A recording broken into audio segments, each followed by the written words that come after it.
Eso es el mercurio. Yo vi en televisión que te lo pone así, mira. ¿Tú de dónde sacas eso? Esos son puros chismes. Ay, sí, chisme, claro. Más bien piensa qué vas a hacer mañana para responderme. Permiso, permiso. Y apaga la luz. Por una Antioquia libre de mercurio. Secretaría Seccional de Salud y Protección Social de Antioquia. Gobernación de Antioquia. Antioquia piensa en grande.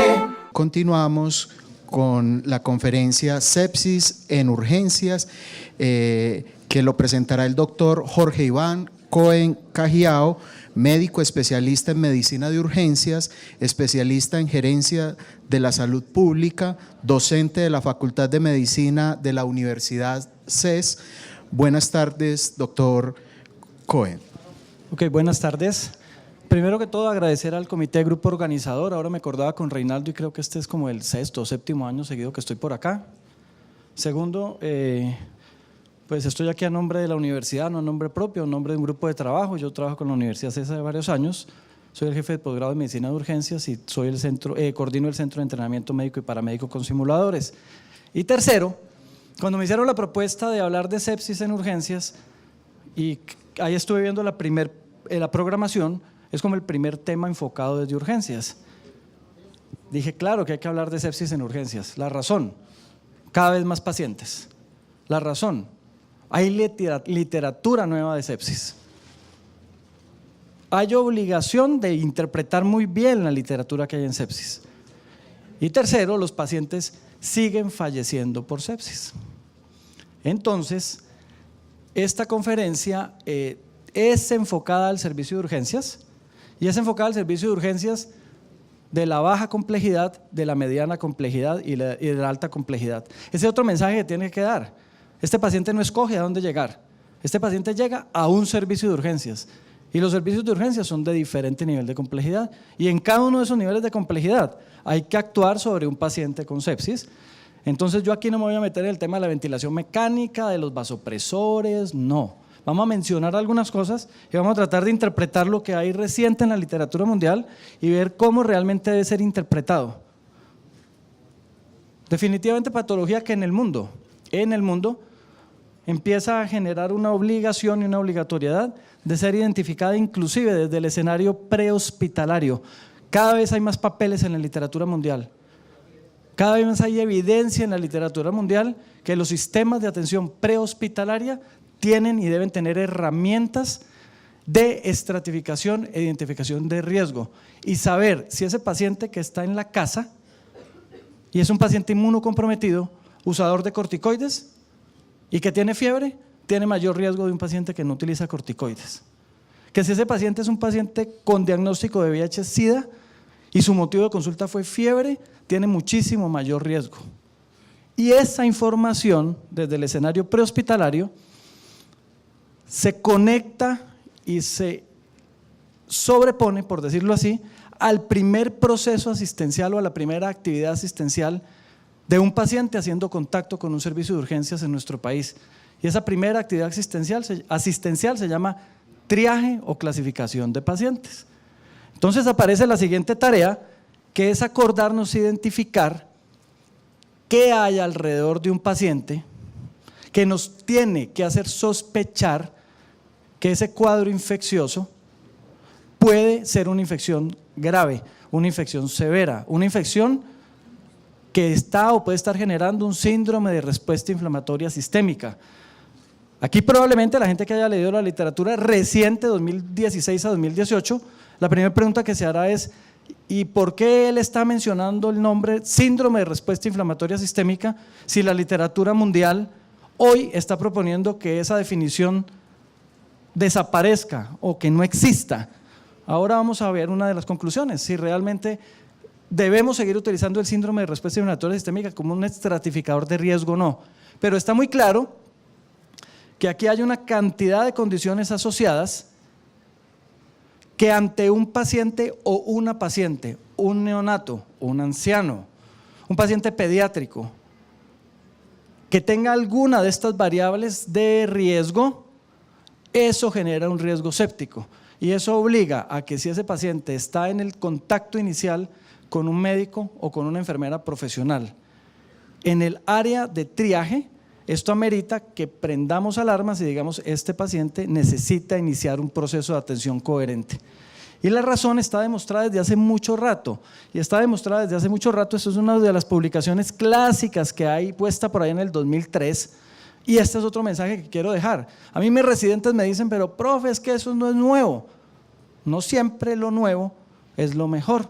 Hay publicaciones y revisiones clásicas en la literatura mundial que seguirán teniendo una vigencia sólida y contundente.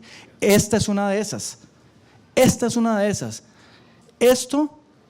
Esta curva roja es el paciente que hace lo que antes la literatura mundial identificaba o conocíamos como shock caliente.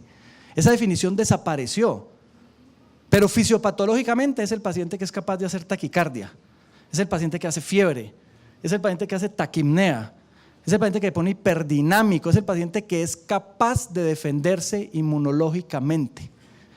Ese paciente definitivamente es el paciente que menos se va a morir en los primeros 7 días. Claro que se van a morir algunos, pero es el que menos se va a morir.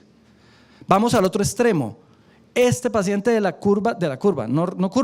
raya azul, ese paciente es el desnutrido, el paciente inmunocomprometido, el paciente con neutropenia febril después de quimioterapia, el paciente que no es capaz de sostener su mecanismo de defensa, el paciente que antes en la literatura mundial conocíamos como shock frío, y antes se creía que el paciente que llegaba a un shock hipodinámico o shock frío era porque pasaba sobre un shock caliente. No, hay un grupo de pacientes muy grande y cada vez más grande en la población mundial que no se defiende. Es el paciente que no hace hipertermia, sino que hace hipotermia. Es el paciente que no es capaz de hacer leucocitosis, sino que hace menos de 4.000 leucocitos. Es el paciente que no es capaz de montar respuesta taquicardizante. Ese paciente es el que más y más rápidamente se muere. Y el grupo de la mitad es el paciente que su agresión infecciosa es tan alta o sus reservas cardiovasculares o cardiopulmonares por alguna razón no son las mejores, se defiende, es capaz de defenderse inicialmente y posteriormente cae y tumba su respuesta inmunológica. Entonces, cada uno de estos pacientes, cada grupo de esos pacientes, tenemos la obligación de identificarlos, caracterizarlos y empezarlos a cuidar de acuerdo a sus riesgos. ¿Y ese cuidado en dónde empieza? Desde el momento en que el paciente llega a la sala de urgencias. Y si ese paciente tiene un riesgo, probablemente, ¿cuál va a ser la clasificación en cuanto a triage de la gran mayoría de esos pacientes? Triage 1 o triage 2. De ahí no se van a salir. Y para seguir teniendo claro eso, pues hay literatura en donde vuelven y le ponen a usted factores de riesgo para desarrollar sepsis. Aquí hay una cantidad de factores de riesgo que son los pacientes que estarían en el riesgo de meterse en esa curva descendente con mortalidad alta en los primeros 7 días, con shock refractarios, con no respuesta a los vasopresores, con riesgo de no respuesta si elegimos el antibiótico inapropiado. Entonces ahí aparece eso. Pero al mismo tiempo tenemos que conectarnos y acordarnos de una cosa fundamental. Es si ese paciente tiene una respuesta inflamatoria sistémica, si ese paciente está infectado, se defienda o no se defiende inmunológicamente y empieza a hacer desarreglo en su circulación, ¿qué tipo de desarreglo tiene ese paciente? Y ese desarreglo seguirá llamándose shock distributivo. Y aquí aparece otro mensaje. Cuando hablamos de shock distributivo, no necesariamente la palabra shock implica presión arterial sistólica menor a 90 y presión arterial diastólica menor a 60. En los contextos de shock cada vez cabe más el concepto de perfusión tisular no efectiva a un número de presión arterial. Me explico, un paciente puede tener 120, 70 de presión arterial y estar perfundiendo mal sus células y su organismo.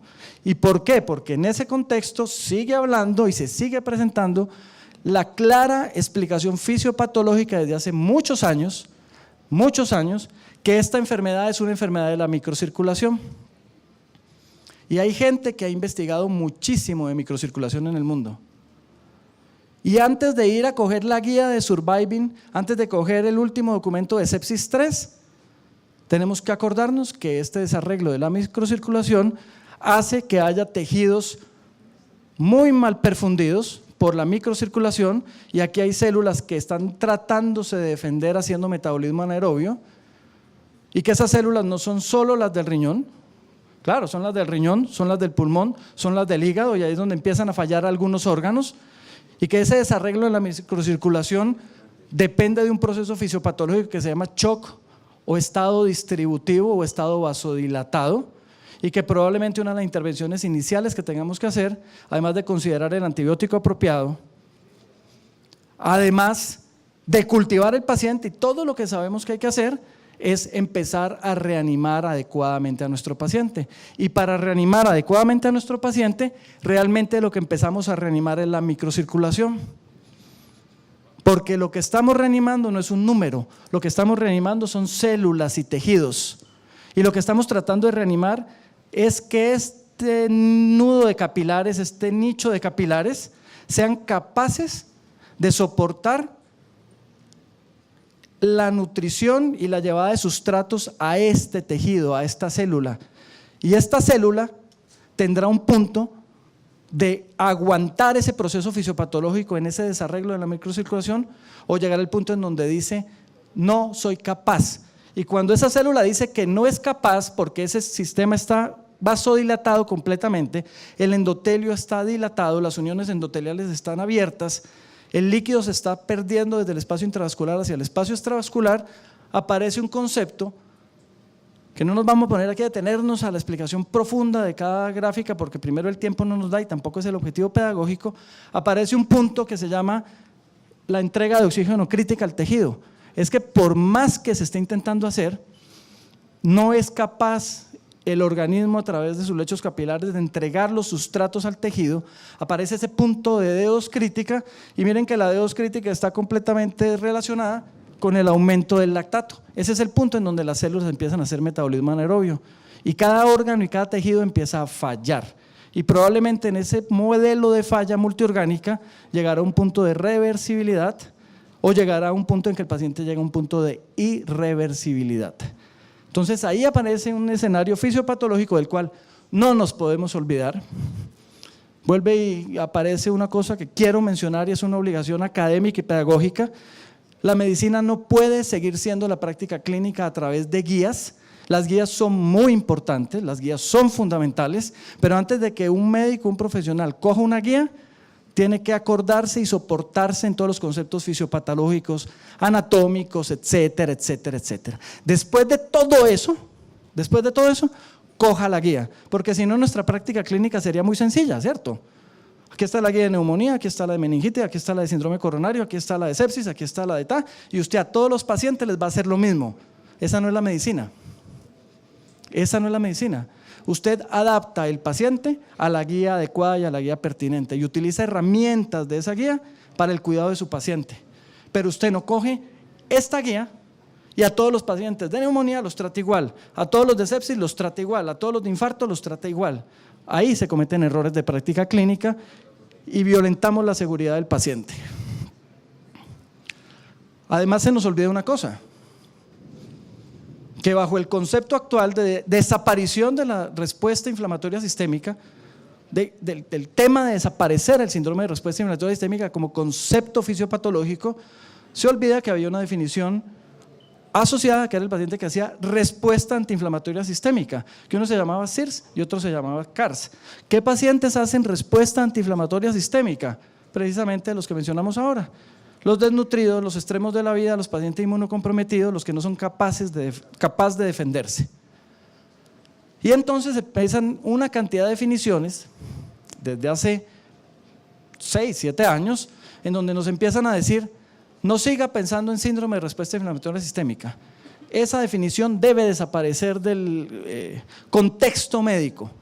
O sea, no es importante que el paciente tenga fiebre, taquicardia, taquipnea y leucocitosis, y que tenga un foco infeccioso, y ese foco infeccioso es la infección en la orina. No, hoy usted tiene que pensar que ese paciente realmente está grave si tiene un puntaje que se llama Quick-SOFA, ahorita lo vamos a ver rápidamente, un Quick-SOFA mayor de 2. La pregunta es, cuando el paciente tenga un Quick-SOFA mayor de 2, quiere decir que rompió y perdió sus mecanismos compensatorios, o porque ya alteró el sensorio, o porque ya está severamente hipotenso o porque ya está hiperventilando más de 22 veces por minuto, compensando una acidosis respiratoria con una una acidosis metabólica con una alcalosis respiratoria. Probablemente ese punto exista, pero muy probablemente ese punto sea un punto tardío de agarrar y adelantarnos a nuestro paciente. Entonces ese concepto empieza a tener una discrepancia en la literatura mundial y empieza a aparecer el concepto que realmente todo lo que hemos conocido durante varios años como síndrome de respuesta inflamatoria sistémica, con algunas variables clínicas y con muchas variables paraclínicas o con muchas variables de ayudas diagnósticas más que paraclínicas, pero sobre todo en la parte clínica no puede desaparecer. Y no puede desaparecer porque a la fecha, a pesar de que hay 3 papeles en la literatura, después del protocolo del doctor Emanuel Rivers, el protocolo que manejamos desde el 2001 y hasta prácticamente el 2015, que se llamó terapia guiada por metas, fue el protocolo y la estrategia que mejor demostró al mediano, al corto, inclusive con unos post-hoc de pacientes a largo plazo, mejorar la sobrevida de pacientes con sepsis severa y shock séptico. Y simplemente el doctor Rivers, ¿qué hizo? Si el paciente fisiopatológicamente está vasodilatado, dele volumen y evalúe que el volumen con cristaloides que usted le está administrando sea el suficiente y el necesario para ese paciente. Entonces en este protocolo él no habló de 2 litros, ni de 3 litros, ni de 5 litros por paciente. No habló de 30 mililitros por kilo, ni de 20, ni de 40 mililitros por kilo. Él propuso y planteó qué volumen va a necesitar como volumen de resucitación su paciente, el volumen que su paciente le pida, el volumen que la clínica de ese paciente le pida. Primer meta, si con el volumen no es suficiente, si con el volumen el paciente no perfunde y usted cree que ya cumplió con esa meta, fisiopatológicamente, ¿qué está ocurriendo? Ese paciente está vasodilatado porque está inflamado. Y si usted ya lo tiene con suficiente volumen, su paso a seguir debe ser administrar un vasopresor, un vasoconstrictor. Hoy, noradrenalina. En el momento en que el doctor Rivers hizo su protocolo, dopamina. Si el paciente sigue hipoperfundido y no está respondiendo, piense que usted debe considerar el uso de un inotrópico. ¿Qué inotrópico utilizó? Dobutamina. Esa es la famosa mezcla de muchos pacientes que no responden a volumen, que se les arranca norepinefrina hoy y se les mezcla dopamina en el momento en que se necesita. No estoy hablando del momento inmediato, porque la mayoría de pacientes en el momento apropiado responden ¿a qué? A volumen y al inicio del antibiótico apropiado. Entonces, esta evidencia puesta en 2001 seguirá siendo y sigue siendo una de las referencias en bibliografía de cualquiera de las cosas que uno lea de sepsis después de que el doctor Rivers publicó esto. Ahora, ¿qué apareció desde 2014 en 3 papeles de la literatura muy importantes, pero que tienen que ser muy bien leídos y muy bien interpretados? 3 papeles en la literatura, este es uno de ellos, se llama el PROCES, otro se llama el ARISE y otro se llama el PROMISE, donde trataron de comparar si eso que había propuesto el doctor Rivers en cuanto a la administración de volumen era adecuado o no era adecuado. Un papel, una investigación de estas fue hecha en los Estados Unidos, otra en Nueva Zelanda y otra en el Reino Unido. Y una de las grandes conclusiones es que sí, hay que seguir administrando volumen. Simplemente los resultados de estas 3 investigaciones lo que plantearon es que hay que ser un poco más prudentes con el volumen y que sobrecargar al paciente de volumen no es prudente, no es adecuado. De estos 3 documentos, de estos 3 artículos de investigación es donde sale una de las recomendaciones actuales de 30-40 mililitros por kilo como reto de volumen, pero que si el paciente no responde, inicie el vasopresor. Eso ha llevado a que en el mundo iniciemos y estemos iniciando vasopresores de manera más temprana. No quiero decir que eso sea adecuado, estoy diciendo que estamos utilizando vasopresores de manera temprana.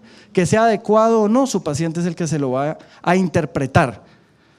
Yo el único llamado de atención que quiero hacer es, por ejemplo, en este papel, que es el PROCES, para que entendamos algunas cosas, y no es el momento de ponernos a desbaratar el artículo en cuanto a los criterios epidemiológicos y todo lo demás, es simplemente llamar la atención en lo siguiente. Miren, PROCES fue un papel, una investigación que empezó con 12.707 pacientes. Dentro del proceso de qué pacientes eran elegibles y no elegibles para estar en esa investigación, para tomar una decisión que aparentemente no es tan importante, pero sí lo es, como la cantidad de volumen, excluyeron casi 10.000 pacientes de los 12.000 que empezaron. Y la comparación terminó haciéndose con 1.351 pacientes. O sea, de 12.000 y pico de pacientes terminaron con 1.351. Entonces la pregunta es, ¿cuáles se excluyeron? Y cuando usted ve el listado de exclusiones, entonces excluyeron los más enfermos, excluyeron los inmunocomprometidos, excluyeron los VIH-Sida con CD4 menores de 200, excluyeron los desnutridos, excluyeron los acidóticos, o sea, excluyeron los más graves. ¿Por qué esos pacientes necesitaron menos volumen? Porque estaban menos graves.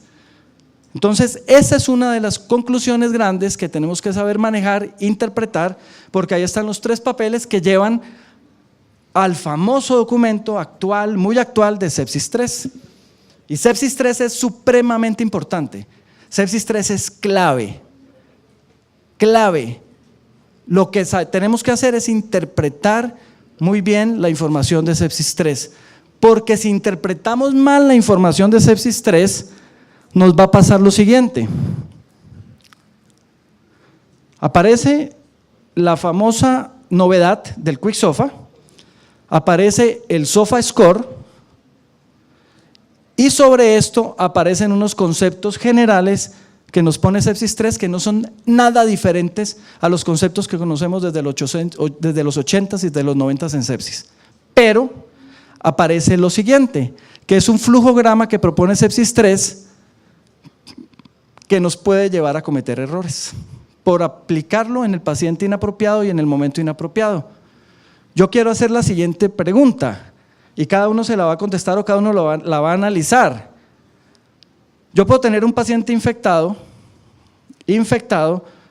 con un Quick SOFA de 0. O sea, yo puedo tener un paciente gravemente infectado con una sepsis severa, pero con el sensorio normal, con la presión arterial normal y sin taquipnea. Eso quiere decir que ese paciente tendría un Quick SOFA de 0. Si yo tengo a ese paciente con un Quick SOFA de 0, Sepsis 3 lo primero que me dice es, piense si realmente ese paciente está séptico o no. Y hagamos un ejercicio. Ese paciente está en la baja complejidad. Y si yo no tengo un Quick SOFA mayor de 2, Sepsis 3 lo que me dice es, evalúe el SOFA. Y para evaluar el SOFA yo necesito función renal, necesito bilirrubinas, necesito evaluar el paciente y todo lo demás. Y si en el SOFA encuentro alteración multiorgánica, acá abajo digo, sí, está séptico. Pero si no encuentro un SOFA alterado, me llevan a que me cuestione si ese paciente está séptico. ¿Eso qué quiere decir? Que muy probablemente en todo ese trayecto yo siga teniendo la duda si realmente ese paciente está séptico y retrasé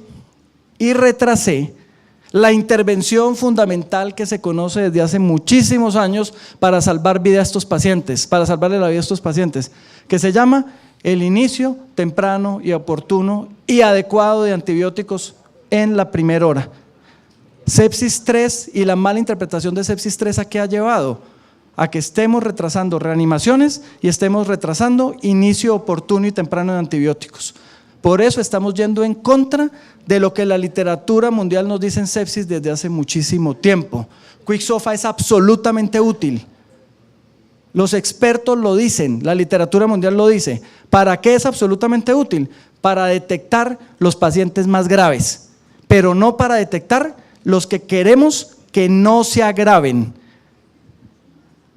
Por eso tenemos que conocer nuestra epidemiología local, nuestro mejor antibiótico para una neumonía por una infección urinaria, acordarnos que esos pacientes pueden haber salido de un hospital y pueden tener un germen intrahospitalario, pueden tener variables o factores de riesgo para producción de betalactamasas, de carbapamenasas, y no nos podemos poner a hablar de antibióticos aquí porque no es el objetivo. Pero ese antibiótico tiene que ser administrado rápidamente. Y adicionalmente acordarnos que hay una cantidad de procesos sépticos que necesitan, además del antibiótico, del volumen, de la reanimación, el control quirúrgico de ese foco infeccioso, y hay que drenar ese foco infeccioso, y hay que operar a ese paciente, hay que hacerle una amputación en los casos necesarios, hay que llevarlo a descomprimirle una vía biliar. O sea, eso hace parte del manejo integral. Lo que está obstruido hay que desobstruirlo, porque si no, una infección no va a mejorar. Y al mismo tiempo entender que las guías son muy importantes, y por eso yo pongo siempre en mis diapositivas de cualquier tema, casi siempre las guías al final, porque para llegar a la guía hay que entender muchas cosas de lo anterior. Y ya empiezan a aparecer comentarios, cartas a los editores muy relevantes, muy importantes, desde personas muy influyentes en el mundo, como este comentario que le dice al mundo y nos dice al mundo: por favor, Quicksofa no reemplaza la definición de síndrome de respuesta inflamatoria sistémica en la definición de sepsis. Quicksofa es importante, detecta a los pacientes más graves, pero usted en el proceso inicial de atención, ¿cómo va a detectar al paciente más grave? Conociendo que el paciente no es capaz de defenderse, conociendo si el paciente tiene síndrome de respuesta inflamatoria sistémica, cultivando rápidamente al paciente, iniciándole el antibiótico apropiado, empezándolo a reanimar con volumen de manera prudente y apropiada. Cada paciente le dirá qué volumen necesita, y si esa fase se cumple, considere un vasopresor. Pero la literatura mundial sigue demostrando, los pacientes en las salas de urgencia en el día a día nos siguen demostrando que la gran mayoría de pacientes se mejoran y se alivian y empiezan a tener una muy buena respuesta con el volumen y con los antibióticos. Entonces alguien dirá: no, es que este comentario, ¿quién lo habrá escrito? Pues lo escribieron 3 de los autores, 4 de los autores fundamentales, principales, y el principal de ellos, no quiere decir que los otros no sean importantes, que es el doctor Van Sant, del Centro Médico de Bruselas de Bélgica, una de las personas que más sabe de microcirculación en el mundo, y el autor o uno de los autores principales de Sepsis 3. O sea, los mismos autores de Sepsis 3 están alertándonos a la literatura mundial, a través de la literatura mundial, y están diciendo: ojo, publicamos Sepsis 3, ahora que necesitamos que interpretemos muy bien Sepsis 3, porque si no interpretamos Sepsis 3, se nos van a seguir muriendo los pacientes de sepsis. Muy bien, eso era lo que quería comentarles y muchísimas gracias.